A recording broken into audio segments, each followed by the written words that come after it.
Glock 9, Kiko at Parokya. Nandito na si Chito Miranda. Nandito na si Kiko, si Francis Magalona. Nandito na si Glock 9, wala siyang apelido. Magbabagsakan dito in 5, 4, 3, 2.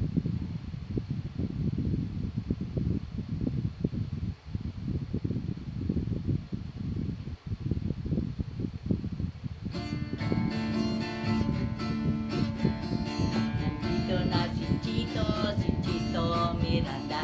Nandito na si Kiko, si Francis Magalona. Nandito na rin si Glock 9, wala siyang apelido. Magbabagsakan dito, mauuna si Chito Miranda. Di ko alam ba't ako nagsama dito. Sama-sama sa pagsapot nila. Kiko at ni Glock 9. Astig paniti ka ng bibig. Teka lang. Painuin muna ng tubig. Ship sa segunda bago pa matumba. Dapat makaisip ng rhyme na maganda.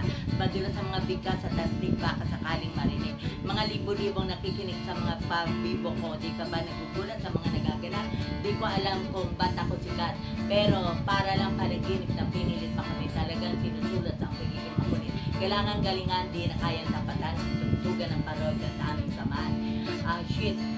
Paano to? Wala na akong masasabi. Ngunit kailangan gumalaw ang mga balabi. Kung ito ay kunwari, magbabakasakali, magaling di kaya ako masali. Nandito na si Chito pa. Nandito na si Kiko, si Francis Magalona. Nandito rin si Glock 9, wala siyang apelido. Magbabakasakali dito sa laman si Kiko. Babanat na si Kiko. Iten ang news or in-graph figure on the maximum that 45 to 44 maximum and it's even 0.357 12 gauge but the truth. So gilisan nandito na si Kiko, si Chito at si Glock 9. It's a time to rock right. Hindi ko mapigilan lumabas ang mga salita. Sa aking bibig na di padadaig ang buwanga.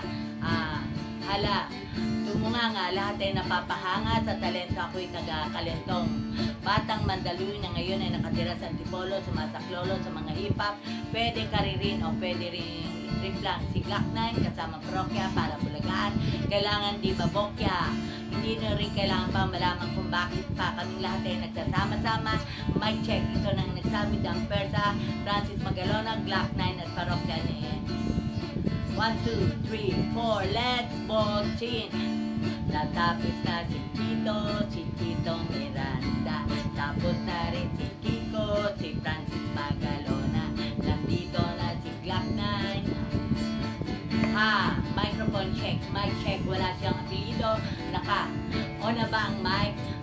Magbabagsakan dito, kailangan na mag-ingat at ang huling bagsakan si Glock 9 ang babanan. Bato-bato sa linyat ang tamaan ay huwag magagalit, bawal ang nakasimangot, baka lalo kang pumangit. Pero okay lang, hindi naman kami ang sundalo, sumabay lang kami sa amin para naka-aeroplano. Sa tunog ng gitara, kasama ang pinakamalapit na barkada, pati sikul ko, magaling pa rin, hindi kayang tapatan. Parang awit na laging binabalik-balikan. Sa tunog ng gitara, stop rewind, i-play mo, napakasaya na para bang vertigo. Alam mo na siguro ang ibig sabihin, hindi na kailangan pang paikot-ikutin, baka lalong matagalan lang. Lumapit ang kinig na para maintindihan mga salitang sinulat na hindi ko pa pwedeng ilatag, na parang balik na higa kapag ginawakan ng microphone na parang nakabubuang. Kasi naman siguro ganyan, kapag gumawa kami ng bago, medyo nabibilisan, hindi mo na maisip na pwedeng mangyari magkasama lahat na ikatay. Dito na si Chito Miranda. Nandito na si Magalona. Nandito na si Glock 9, wala siyang apelido. Magbabagsakan na tayo.